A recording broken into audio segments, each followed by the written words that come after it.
Schedule 6A. Schedule 6A, which means deductions under chapter 6A. Suppose if you have invested in some savings schemes like LIC or FD, lock-in period 5 years, and PF means provident fund, like that.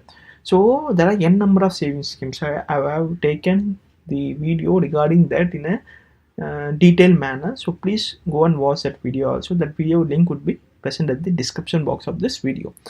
So here in our case, Ram has invested in LIC for 32,355 and on PF for 32,400 rupees and on FD for lock-in for a period 5 years 50,000. So FD, LIC, PF, so when we aggregate these values, then the total amount resulted is 1,14,755 rupees. So this 1,14,750 rupees would be deducted from the actual taxable amount. So in our case, Ram taxable salary is 6,55,335, and then since he has invested in the following savings schemes, the total taxable salary would be reduced from 6,55,335 to 5,40,580 rupees.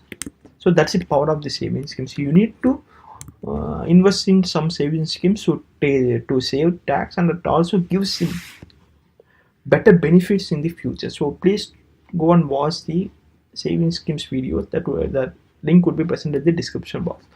So the total amount that he has invested in savings schemes is 1,14,755, which comes under section 80C. So we need to fill that information here, under section 80C under schedule 6A, 1,14,755.